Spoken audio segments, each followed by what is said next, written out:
Diletos amigos, visitantes e aqueles que nos acompanham, abram comigo a palavra de Deus. No Evangelho de Lucas, eu lerei no capítulo 13, os versículos 1 a 3. Lucas, capítulo 13, estas palavras. E naquele mesmo tempo estavam presentes ali alguns que lhe falavam dos galileus, cujo sangue Pilatos misturara com seus sacrifícios. E respondendo Jesus, disse-lhes: Cuidai vós que esses galileus foram mais pecadores do que todos os galileus por terem padecido tais coisas? Não vos digo. Antes, se não vos arrependeres, todos de igual modo perecerei. Nosso título nesta noite é o Evangelho, uma mensagem que exige uma resposta. Naquele mesmo tempo, Lucas começa com estas palavras. Que tempo? Bem, conecta-nos com a narrativa do texto no capítulo anterior, no versículo 12. Esse incidente ele acontece no final do ministério terreno do Senhor Jesus Cristo. Nós lemos no versículo 22 do capítulo 13 que o Senhor percorria as cidades e as aldeias ensinando e caminhando para Jerusalém. O Senhor aqui inicia a sua longa jornada em direção a Jerusalém. A maior parte do Evangelho de Lucas concentra-se nesses primeiros 2 anos do Senhor Jesus Cristo. E todos esses demais capítulos em diante, do capítulo 3, 12 em diante, irá tocar nesta jornada de tudo o que acontece até que ele chegue a Jerusalém, quando será preso, traído, preso, humilhado e crucificado. E nós lemos que as multidões imensas que acompanhavam o Senhor Jesus Cristo se aglomeravam de tal maneira que as pessoas agora estavam tropeçando umas sobre si, caindo e pisando umas sobre as outras. No versículo 1 do capítulo 12, juntando-se, entretanto, muitos milhares, não é mais milhares ou centenas, mas muitos milhares de pessoas, de sorte que se atropelavam uns aos outros. Começou a dizer aos seus discípulos. Bem, ele seguia pelas vilas ensinando e, é claro, pregando o Evangelho. E nós lemos também, é curioso, em vários momentos aqui, que o Senhor, ele era interrompido por algumas pessoas, ou quando ele fazia alguma pausa em sua fala, alguém se aproximava dele com uma pergunta ou com uma questão. E o Senhor tomava essas oportunidades, cada incidente, cada pergunta levantada, para falar de uma maneira direta aquelas pessoas que falavam com ele. Você observa isso acontecendo no capítulo 13, no versículo 22, ensinando no caminho para Jerusalém, disse-lhe um: Senhor, são poucos os que se salvam? E o Senhor irá responder. Questões de curiosidade, não é verdade? No capítulo 12, versículo 13, a mesma coisa. E disse-lhe um da multidão: Mestre, diz a meu irmão que reparta comigo a herança. Ele estava ensinando a sua palavra. E no capítulo 13, no versículo 1, naquele mesmo tempo estavam presentes ali alguns que lhe falavam dos galileus, cujo sangue Pilatos misturara com seus sacrifícios. Ele seguia ensinando e toda pausa ali alguém se aproximava com uma questão, muitas vezes não uma questão, digamos, real ou proveitosa, mas questões de curiosidade. São muitos os que são salvos e o Senhor sempre tomava estas perguntas para voltar a enfatizar a sua mensagem. E nós aprendemos aqui algo muito importante, que a mensagem do Senhor Jesus Cristo do início do seu ministério público, em Marcos capítulo 1, versículo 14, isso é declarado, ao final da sua vida terrena, foi a mesma mensagem: arrependimento de pecados e fé no Senhor Jesus Cristo. Ele nunca deixou de apelar, urgir com aqueles que ouviam a respeito da necessidade imperativa de reconhecimento de seus pecados diante de Deus, de arrependimento e completa fé no Salvador. Nos é informado aqui pelo evangelista Lucas estas palavras muito intrigantes no capítulo 13, versículo 1.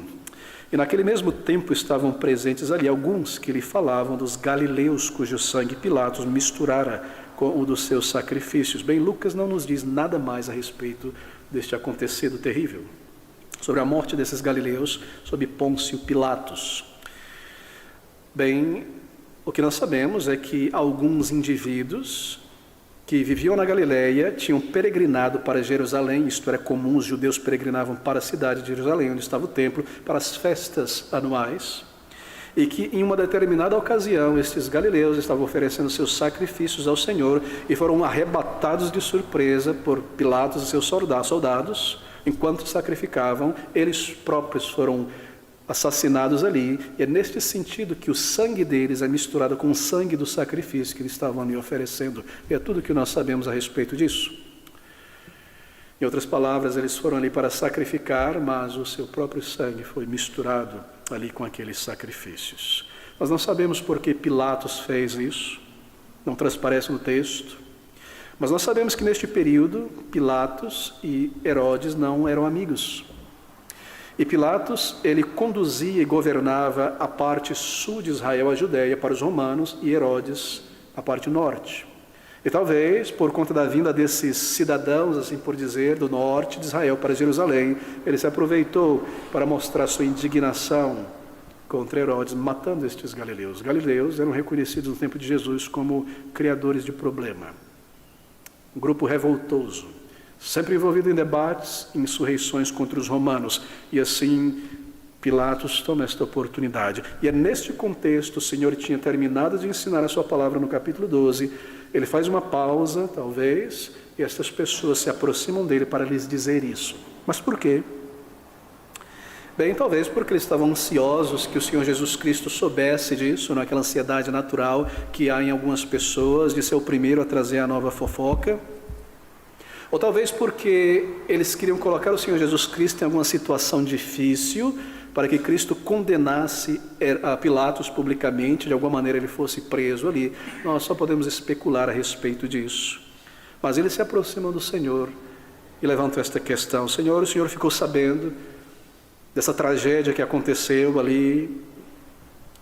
E o Senhor Jesus Cristo, ele não responde diretamente essa pergunta, e assim ele faz na maioria das situações, porque responder sim ou não, fiquei sabendo, que coisa terrível, não seria de nenhum proveito para aqueles ouvintes. Assim como responder aquela outra pergunta, são muitos os que são salvos, também não seria de nenhum proveito contabilizar e responder àquela pessoa quantos entram no céu. Mas ele toma este questionamento e ele dá a resposta à pergunta que de fato eles deveriam ter feito. E a resposta do Senhor Jesus é esta. E respondendo Jesus disse-lhes, cuidai vós que esses galileus foram mais pecadores do que todos os galileus por terem padecido tais coisas. Essa era a mentalidade judaica religiosa.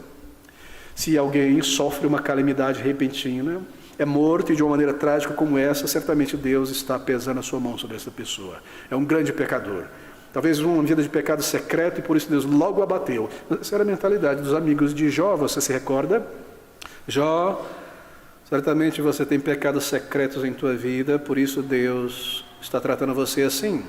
Sim, Deus lida com o pecador, mas essa era a mentalidade de pessoas que se auto-justificavam por ver que com eles e suas famílias nada terrível aconteceu. E o Senhor então responde desta maneira. E respondendo Jesus, disse-lhes, cuidai vós que esses galileus foram mais pecadores do que todos os galileus por terem padecido tais coisas.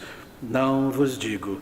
A resposta do Senhor é muito clara, aqui está o Evangelho, ele toma a oportunidade, volta-se àqueles indivíduos e diz para eles que no lugar de se preocupar com os outros e a morte trágica que eles passaram, eles deveriam estar se preocupando agora com a sua própria condição diante de Deus. E o ponto que ele está levantando aqui é este. Quando vocês se deparam com a morte de alguém, quando nós nos deparamos com a morte de alguém, esse sentimento, esta visão, este momento deveria nos levar a pensar sobre a nossa morte. Cuidai vós, que eles foram piores do que qualquer outros, mas eu vos digo que se não vos arrependeres, o final também será trágico para vocês. Terminar os meus dias como um pecador não perdoado e cair nas mãos de um Deus santo. Ele está dizendo para o curioso religioso que no lugar de se importar e se perguntar por que tantas pessoas que não fazem mal algum são mortas dessa maneira, ou passam por esta situação, aquela, nós deveríamos encarar a visitação da morte a um amigo, a um familiar, a alguém conhecido na televisão, e voltar essa situação para nós mesmos e nos perguntar, eu estou pronto para entrar na presença de Deus? Porque a morte não é um fim em si mesma. A morte é esse trampolim que nos lança para a eternidade. Eu estou pronto para entrar na presença do Senhor. Não vos digo, se não vos arrependerdes, de igual modo perecereis. A grande pergunta a ser feita ao encarar a realidade da morte é essa. Eu já em algum momento da minha vida reconheci a minha pecaminosidade diante de Deus em profundo e sincero arrependimento. Eu estou preparado para concluir meus dias aqui. Eu estou neste momento pronto para entrar na presença de Deus se a minha vida fosse ceifada repentina e violentamente, no lugar de se perguntarem sobre a tragédia da morte daqueles homens. Vocês deveriam considerar: vocês já fizeram reconciliação com Deus por meio do arrependimento de pecados e a fé no Senhor Jesus Cristo? Se não vos arrependerdes. Bem, arrependimento é a palavra de ouro aqui. Arrependimento, queridos amigos, no Evangelho é uma parte vital. Algumas pessoas se ressentem deste comando, deste chamado ao arrependimento, sobre a necessidade de se arrepender de pecados. E elas dizem, talvez não verbalizam, mas dizem, e muitos verbalizam na verdade: eu vim aqui nesta igreja para ouvir uma palavra sobre Deus, sobre como Ele me ama e o plano maravilhoso e as bênçãos que Ele tem para a minha vida, mas eu vim ouvir sobre essas coisas negativas, arrependimento, que eu sou um pecador e que eu preciso de... Isso não é para mim. Pregue isso aí para outra pessoa. Eu já creio em Deus, eu vim buscar as minhas bênçãos. Muitas pessoas se ressentem ao ouvir sobre isso. Me recordo, não uma ou duas vezes, visitantes que passaram por aqui e ao sentarem-se sob o som da palavra de Deus e ouvirem declarações como essa do Senhor Jesus Cristo, rangiam os dentes, rubravam a face vermelha e queriam engolir o pregador de alguma maneira. Há pessoas que se ressentem profundamente sobre esta parte do Evangelho, mas, querido amigo, não te servirá e a mim de nada ouvir a respeito do amor de Deus, da salvação que Ele proveu, se primeiro eu não entender a minha real necessidade, a minha culpa diante de Deus. Isso não me servirá de nada. Arrependimento é parte intrínseca, essencial da mensagem do Evangelho. Não há um Evangelho sem arrependimento. A mensagem de salvação naturalmente fala sobre perdição. É alguém que está perdido e deve ser salvo, resgatado. Boas novas de que para um pecador como eu, que merece a condenação eterna, há perdão oferecido, porque Cristo alcançou os méritos para isso. Essa é a boa nova, uma boa nova diante de uma notícia terrível, trágica. Bem, esse é o ponto aqui diante de nós nesta noite. E então, para imprimir esta verdade fundamental em seus ouvintes curiosos, é típico do Senhor, ao declarar uma verdade, ilustrá-la. E logo na sequência, então, a partir do versículo de número 6, desse nosso capítulo 13, o Senhor dizia esta parábola. E quando nós lemos muito rapidamente, nós imaginamos que esta parábola não tem qualquer ligação com o evento anterior, os primeiros versículos, mas tem. E dizia esta parábola, ilustrando o que ele acabou de declarar. Um certo homem tinha uma figueira plantada na sua vinha, e foi procurar nela fruto, não achando. E disse ao vinhateiro: eis que há 3 anos venho procurar fruto nesta figueira e não acho. Corta, porque ocupa ainda a terra inutilmente. Bem, o Senhor conta esta pequena parábola ilustrativa. E esta parábola ela inicia com um privilégio. Esse é o início dessa parábola. Ele fala sobre uma figueira que fora plantada em uma vinha. Vinha é um lugar onde uvas são plantadas. Normalmente é um lugar escolhido a dedo, um terreno bem preparado. Não há sol em demasia, nem sombra em demasia. E naquele lugar especial, quer dizer você, não outra vinha, não outra parreira, mas esta figueira foi plantada. Eles olhavam para si mesmos e diziam: estes homens estavam entre nós, mas eram grandes pecadores. E o que o Senhor Jesus Cristo está dizendo aqui? Eu plantei neste mundo uma vinha. Israel é comparado a uma vinha no Antigo Testamento. Uma vinha, uma parreira, você já viu, eu já vi tantas vezes. Ele foi separado, preparado por Deus para glorificar a Deus, para produzir um fruto de alegria, de prazer ao Senhor. Israel não era como o Líbano, que é comparado não a uma vinha, mas a um cedro grandioso, poder, glória, força, uma árvore tremenda, não é? Você busca o cedro do Líbano para bom, móveis, ponte. Então, grande representação. Salomão mandou buscar muita madeira do Líbano. Israel não era um cedro. Israel era uma vinha. Você já viu a madeira da vinha? O que você pode fazer com a madeira da vinha, aqueles galinhos finos? Nada. Israel não tinha poder em si mesmo, nem deveria criar imensos exércitos, fazer alianças com o mundo. Ele não era um carvalho. Israel era uma vinha para o prazer de Deus e deveria depender dele. E Deus plantou, cercou com seus profetas. Israel teve privilégios que nenhuma outra nação teve. O Egito não teve profetas, não recebeu a lei de Deus, visitações do próprio Salvador. Mas Israel foi plantado e cultivado. A figueira também é um símbolo de Israel, como a vinha.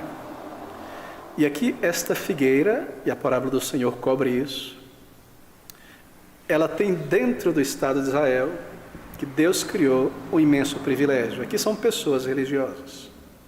E essas pessoas têm ouvido a palavra de Deus, receberam a lei, receberam os profetas, e naturalmente se espera dessas pessoas que receberam maravilhosos tutores, que eles produzam um fruto de tremenda educação, isto é, uma vida voltada para Deus. E esta é a essência da parábola do Senhor Jesus Cristo. Que Deus dá privilégios espirituais a pessoas, e então Ele requer um fruto.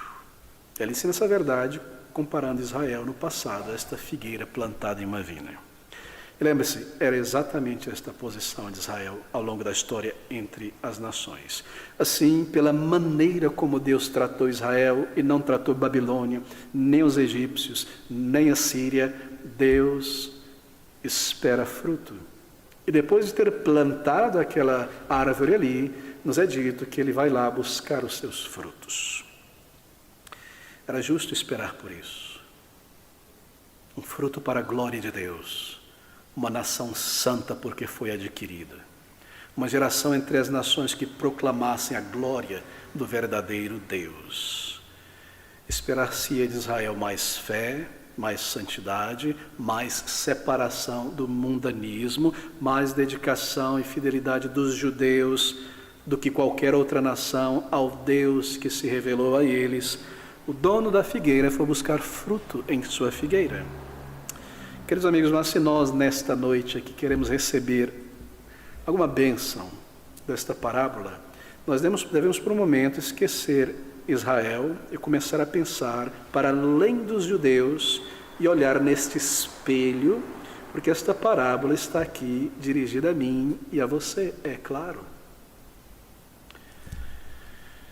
A maioria de nós, esse foi o meu caso, mas a maioria de nós é como Israel nesse sentido, cercados de privilégios diretamente de Deus. E olha que eu não estou falando sobre a graça comum, o sol e a chuva que cai sobre bons e maus. Somos pessoas, muitas vezes, como esta figueira, vivemos em um país, veja você, onde o evangelho pode ser pregado publicamente. Vivemos em uma geração que tem a Bíblia em suas mãos. Você sabia que é de pouco tempo que a Bíblia está nas mãos das pessoas no Brasil? E alguns de vocês, como eu, talvez tenha 2 cópias de uma Bíblia em casa, 3, 7, 10 Bíblias em casa. Você tem a palavra de Deus completa em tuas mãos, diferente de Davi, que tinha uma porção pequenina, e dos demais santos ao longo da história, na revelação progressiva. Você e eu vivemos um país em que a liberdade para abrir a palavra de Deus, ninguém irá entrar aqui e explodir isso aqui. Sua mão não será cortada por carregar este livro. Você não será imprisionado e mandado por um campo de concentração. Hoje, no século 21, por ter esta palavra de Deus, você e eu estamos cercados de bênçãos de Deus. Se você pegar um avião e viajar poucos quilômetros daqui ao norte, fora do Brasil, há regiões em que, se você se declara um cristão, você será sequestrado. preso, morto. Se você cruzar em poucas horas este oceano, você está em perigo de vida por se declarar um crente em Jesus Cristo. Mas este pedaço de terra aqui é como uma vinha, e você e eu temos imensos privilégios diretamente dados por Deus, que nós não vemos agora em outras nações, que no passado já tiveram. Quantos aqui de nós somos como esta figueira? Bem, alguns têm um privilégio mais especial ainda. Talvez você foi levado a uma igreja bíblica desde cedo, ou cresceu em lar em que você aprendeu o temor do Senhor, ou teus pais e amigos te falaram de uma maneira muito clara, direta, logo cedo, sobre o Evangelho da Graça Redentora.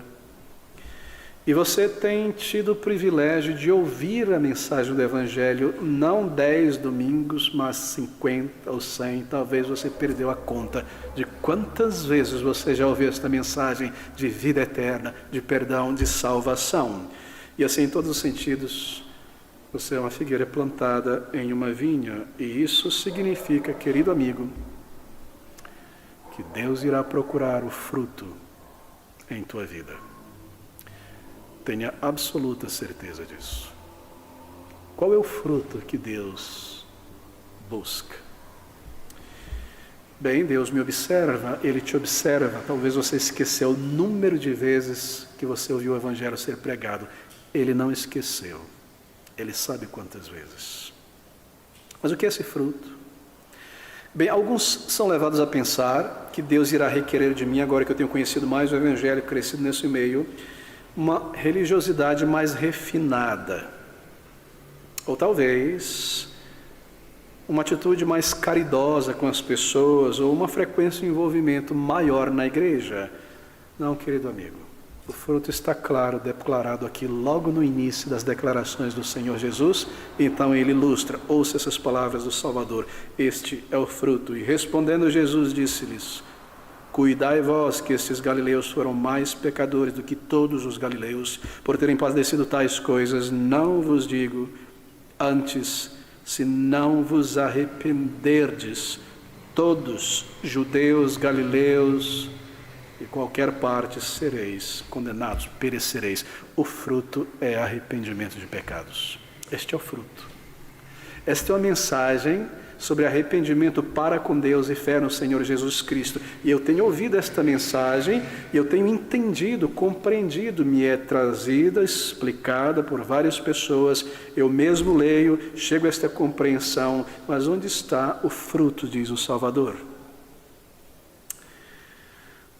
Este é o fruto que se espera de uma pessoa que já ouviu e compreendeu o Evangelho. Veja, você não é, e eu não sou, uma pessoa que nasceu longe de qualquer influência da palavra de Deus, do texto da palavra de Deus, que não recebeu nenhuma noção básica a respeito do Senhor Jesus Cristo e o caminho de salvação. Nós não estamos nessa categoria.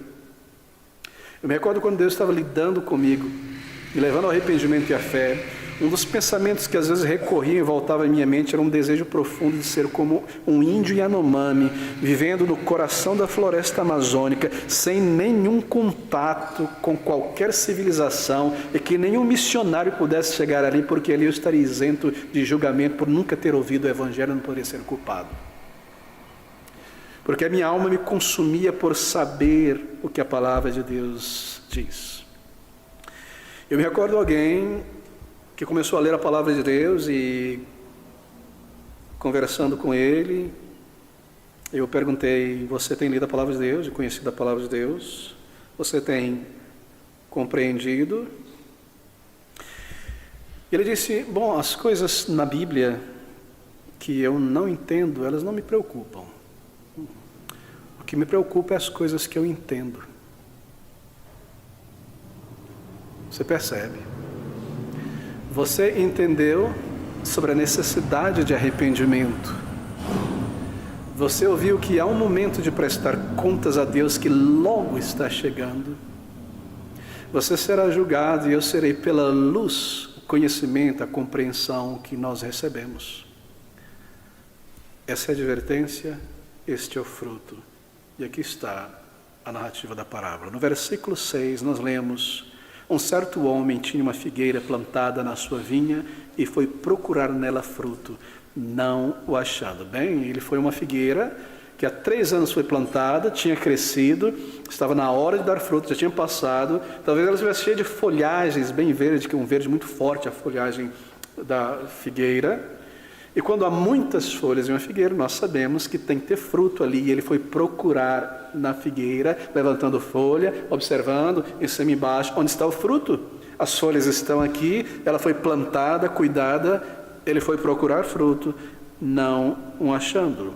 Veja, o próprio dono que plantou, ele próprio vai até a árvore escrutinar essa árvore em busca de um fruto. Ninguém nos conhece como Deus. Ninguém observa a nossa vida como o Senhor em detalhes. Ele se coloca ao nosso lado, seus olhos, seu conhecimento, e Ele nos observa de primeira mão, a todo tempo. E quando eu me assento para ouvir a sua palavra, Ele observa a maneira como a recebo, o que passa pela minha mente. À medida que eu dou a palavra de Deus, a importância grande ou pequena, neste momento, agora, você encara esta realidade, Ele sabe exatamente em cores, em alta resolução, de som e imagem o que você está pensando, como você está medindo a sua palavra sendo ensinada, proclamada. Você já parou para pensar sobre a gravidade, a seriedade disso? Ele próprio vai à árvore buscar o fruto.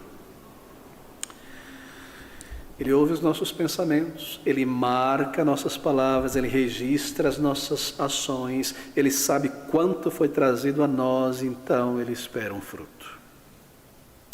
Ele foi e buscou um fruto. Deus sabe quanto conhecimento você já recebeu sobre a natureza do pecado, do perdão, da salvação.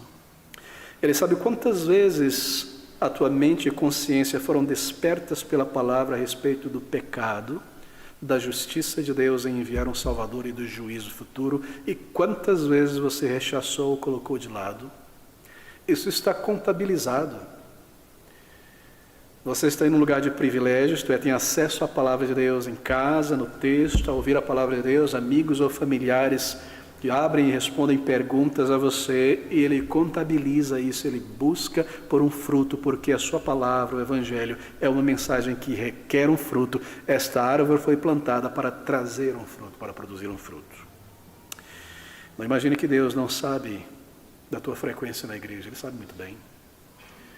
Não imagine que Deus não saiba quantas vezes no metrô, no ônibus ou no carro, de repente um flash de luz sobre a verdade do Evangelho, a ficha caiu, você compreendeu uma verdade da palavra de Deus e a necessidade de ir a Cristo em arrependimento. E quantas vezes talvez isso foi colocado de lado por um outro pensamento propositadamente. Deus sabe e contabiliza isso. Talvez você já tenha esquecido quantas vezes esse texto foi pregado e você o ouviu. Talvez foi como a primeira vez. E esses argumentos do Senhor Jesus Cristo, mas Deus sabe. Querido amigo, a minha questão e a tua nesta noite não é o caso de alguém que não conhece as verdades do Evangelho. Não é esse o caso, como um índio isolado no meio da floresta. Palavras como arrependimento, você entende o que elas significam. Fé no Senhor Jesus, você compreende o que significa. A necessidade de clamar por vida e salvação, ir por inteiro a Ele. Isso não é algo obscuro, um conceito obscuro para você. Você já compreende com clareza isso. Você tem esse conhecimento. Então Deus espera um fruto. Qual é o fruto? Arrependimento. Deixa-me parar nesse ponto. Aquele proprietário, um certo homem que tinha uma figueira, ele vai procurar frutos. Ele vê as folhas, ele sabe o tempo que aquela árvore esteve ali, o lugar onde ela esteve, naturalmente. Ele vai buscar fruto e nós vemos o seu desapontamento. Não há nenhum fruto. Há muita folhagem, mas nenhum sinal, cheiro, característica de verdadeiro arrependimento. Há muito envolvimento com o louvor, com a música. A pessoa aprendeu muito bem a linguagem de Sião, o vocabulário evangélico, sabe responder bem às perguntas que se espera ouvir, mas não há um fruto que prove que houve arrependimento. Tanto tempo sob o som do Evangelho da graça redentora, e o verdadeiro fruto que se espera, encarar os meus pecados, clamar a Deus em profundo e sincero arrependimento, nunca aconteceu em minha vida. Essa imagem aqui, tremendo desapontamento. Mas observe então a grande, imensa paciência de Deus neste versículo 7. Ele é representado aqui como o homem proprietário. E disse ao vinhateiro, aquele que cuidava da vinha: eis que há 3 anos venho procurar o fruto nesta figueira, não foi a primeira vez. E não acho, corta, porque ocupa ainda a terra inutilmente. 3 anos, bem, não 3 anos literais, mas aqui é utilizado na parábola um número completo. Um tempo perfeito, completo de exame, de observação foi dada, nada menos do que isso. Esperou-se chegar às estações, passar o clima frio, o clima quente, 1, 2, 3 vezes as estações da vida desta planta. Ao longo dela, ela foi cuidada e ela foi verificada por frutos e nada. Quantas vezes você, querido amigo, que conhece o Evangelho, que entende o Evangelho, teve a tua vida poupada por Deus? Eu posso olhar para a minha própria vida e lembrar muitas circunstâncias em que Deus preservou a minha vida da morte. Eu me recordo de acidentes de moto, quando eu dirigia moto, poderia facilmente ter batido a cabeça no meio-fio. Eu me recordo de balas perdidas que passaram a questão de 5 metros de mim. Eu me recordo de remédio errado tomado. Eu me recordo de acidente de ônibus, quase caindo pela janela, uma cicatriz imensa nas costas. Eu me recordo de muitas coisas. Quantas vezes Ele me poupou a vida, enquanto eu ouvia o Evangelho semana após semana e me mantinha em meus pecados, embora ainda a igreja, e sendo regado pela palavra de Deus. Você pode contar isso em tua mente, quantas vezes, quantos anos. Assim, Deus, Ele está apelando, Ele está raciocinando com você, comigo. E é isso que a parábola está fazendo aqui. Semana após semana, Ele intervém em minha situação, Ele mostra a bondade, Ele mostra que está pronto a perdoar e receber. Ele envia mensageiros vários que falam sobre a morte, sobre a vida com Deus, sobre salvação que é real, pecados que podem ser perdoados por Ele. A grande paciência de Deus, a imensa paciência de Deus. É a razão porque nós não fomos consumidos ainda, porque Deus não fechou a torneira do ar que nós estamos respirando, que pertence a Ele, Ele faz se renovar a cada dia,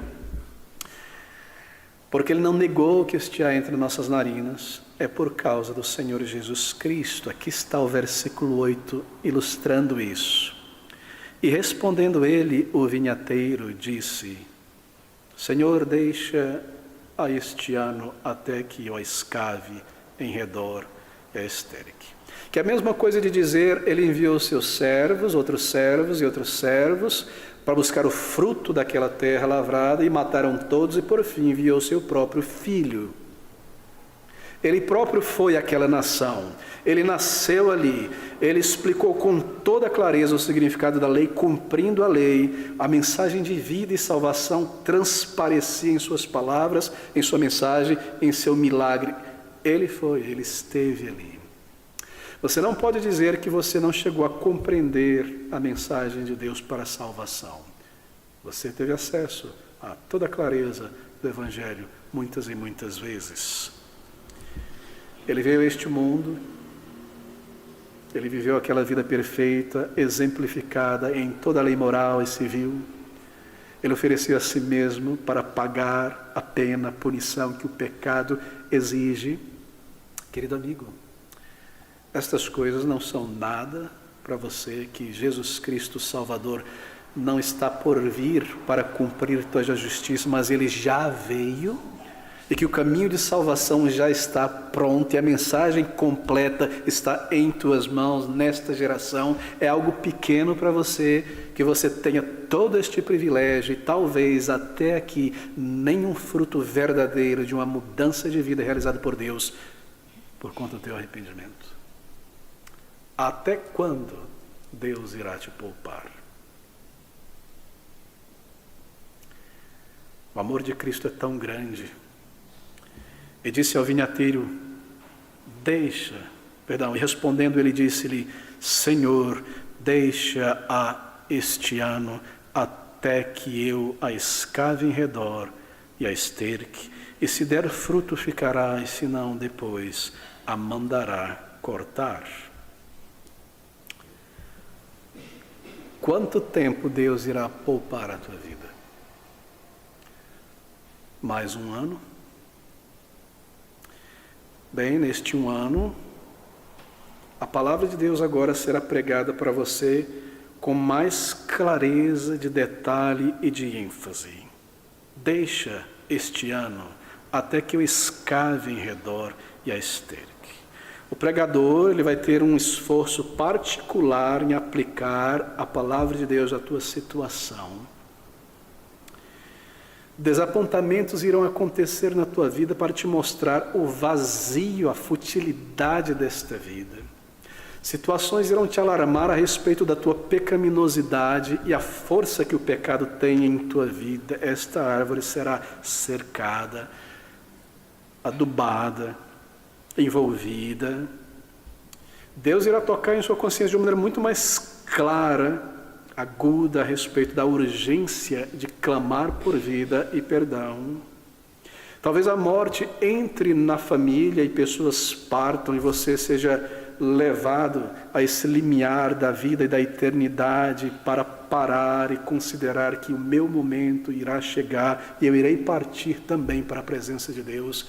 Realismo espiritual irá cair sobre você mais e mais e mais e mais intensamente do que nos últimos anos. Esta árvore será, com especial cuidado, estercada, escavada em redor, os espinhos serão tirados. Quantos anos Deus ainda irá poupar? Mais um ano? Um pouco mais? 5 anos? 5 meses? Ouvindo a palavra, sendo tocado na consciência, talvez 2 semanas. A que ponto você está desta advertência do Senhor? Tendo ouvido e tendo permanecido sem verdadeiro arrependimento. O que é esse arrependimento de acordo com a palavra de Deus? Verdadeiro arrependimento envolve 4 coisas, pelo menos. A primeira delas está aqui. O arrependimento, segundo a Bíblia, é uma convicção clara do meu pecado diante de Deus. Esse é um arrependimento para com Deus. Não é um arrependimento geral pelos meus erros e muitas falhas, é um reconhecimento que eu sou culpado diante de Deus, que o meu pecado foi contra Deus. Arrependimento envolve isso. Verdadeiro tristeza na alma. Eu pequei contra a voz da consciência, eu sabia que o que eu estava fazendo é contrário à santidade de Deus e à lei de Deus milhares de vezes. Arrependimento envolve esse reconhecimento. Contra ti, Senhor, pequei e me afastei mais de ti. As minhas mentiras, todas elas foram faladas diante de ti porque o Senhor escrutina a minha vida. Quando eu pequei contra o Senhor daquela maneira tão suja, o Senhor estava ali diante de ti, pequei e fiz o que é mal à tua vista. É a confissão de Davi. Arrependimento envolve este senso de vergonha, de culpa. Eu sou culpado, fui eu sou culpado. Toda a minha vida diante do Senhor. E arrependimento envolve um reconhecimento de que eu não apenas cometi este grande pecado, mas quando eu paro para pensar, eu vejo que de fato eu sou um pecador. que as minhas mentiras, elas na verdade foram pecados diante de Deus.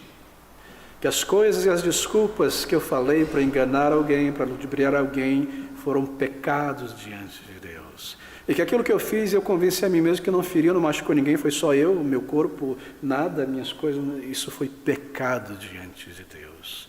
Arrependimento envolve isso, um reconhecimento que eu não apenas erro, falho, mas que eu sou um pecador. Não é que eu não sou um pecador, eu apenas falho, é que as minhas falhas são resultado do meu coração pecaminoso. É um reconhecimento da natureza e da necessidade de ser transformado, mudado por Deus. Em terceiro lugar, um verdadeiro arrependimento é acompanhado por verdadeira tristeza pelos meus pecados. Não é um simples reconhecimento frio, intelectual, mas envolve vergonha, tristeza, me leva à contrição diante de Deus, me faz ver aquilo que eu sou, me faz ver aquilo que eu mereço, me faz ver aquilo que está vindo, e que Deus é justo em me punir e me lançar no inferno, porque Ele é santo, e eu fui contra a sua glória, contra a sua santidade, pisei sobre a voz da consciência, eu mereço ser julgado desta maneira. Arrependimento envolve este reconhecimento de culpa e de merecimento da justiça de Deus. E por fim, arrependimento levará você a realizar algo sem o qual nenhum reconhecimento de pecado, litros de lágrimas, por pecado que seja, jamais resolverá. O arrependimento, envolvendo estas coisas, por fim, me levará a confessá-los a Deus. A ir diante de Deus, no estado em que eu estou, e confessar a Ele todo o meu pecado. E ao mesmo tempo que eu faço isso, eu rogo a Ele, clamo a Ele, porque é um desejo profundo em mim de não ser mais essa pessoa ofensiva a Deus, de não ser mais esta árvore morta, estéril, um pecador, rebelde e alienado com Deus. Eu sinto o meu pecado, a minha culpa e a vergonha, e ao mesmo tempo eu quero ser mudado, transformado, liberto disso. Arrependimento envolve isso. Esse é o fruto, querido amigo. Arrependimento me leva compulsivamente a confessar a Deus. Porque se não me leva, não é arrependimento, é remorso apenas. Confissão de meus pecados ao Senhor é o resultado natural da tristeza na alma, do reconhecimento da minha culpa para com Deus. Você confessa e você diz que necessita de perdão e você pede a Ele por perdão. Você não esconde mais nada. E então o resultado do verdadeiro arrependimento, o fruto, é que você quebra com o teu pecado. Você rompe com o teu pecado. Você tem nojo dele. Você se afasta dessa pecaminosidade. Há um ódio que nasce no teu coração quanto ao pecado. Você não é mais amigo, companheiro, companheira do pecado. Você se afasta dele. Você entende agora que foi isso que levou o teu Salvador a morrer e que te levará ao inferno. Se você tem um querido amigo de infância, uma pessoa muito próxima de você, e alguém mata esse teu amigo a punhaladas de facão, o que alguém pensaria de você se visse você pegando este facão com todo amor e cuidado e abraçando este facão? Você rompe com o pecado e o detesta e o odeia e o lança fora. Aquilo que levou o meu Salvador à morte, os meus pecados sobre ele, agora eu entendo a minha vergonha, a minha culpa. Esse é o fruto de um verdadeiro arrependimento. Irei romper com aquilo que eu amava. Se não vos arrependerdes, de igual modo perecereis. Não há evangelho sem arrependimento. Não há conversão sem arrependimento. Esse tipo de arrependimento, sem ele não há perdão, querido amigo. Você afirma crer em Jesus Cristo como Filho de Deus? Muito bom, mas você já se arrependeu para com o Senhor dos teus pecados? Você afirma crer que a Bíblia é a palavra de Deus? Isso é muito bom. mas você já respondeu esta mensagem em arrependimento e fé, em verdadeira entrega. Bem, essa foi a resposta do Senhor àqueles homens. Se não vos arrependerdes. Querido amigo, se não acontecer isso antes de eu partir para a eternidade, nada terá valido todas as frequências, a igreja, o nível de compreensão que você teve do Evangelho, a proximidade que você teve com as verdades eternas e o poder de Deus pela palavra de Deus. Nada. Se não vos arrependerdes, certamente perecereis. Sinta a vergonha do pecado. Sinta a tristeza por ele. Reconheça que Deus é justo em te condenar. E junto com isso, ao mesmo tempo, reconheça que esse despertar para a minha condição é para que eu vá ao Salvador. É para que eu clame a Ele por perdão. Ele não veio para destruir e lançar no inferno, Ele veio para salvar a alma. Reconheça isso mesmo na vergonha e no temor e vá ao Senhor em verdadeiro, completo arrependimento e peça a Ele, peça por vida, por perdão. E Ele que está aqui e lê o teu pensamento e o meu, verá a sinceridade desse arrependimento e te dará uma resposta de paz, de acordo com a tua resposta à mensagem do Senhor. Uma nova vida, uma vida transformada e a vida eterna.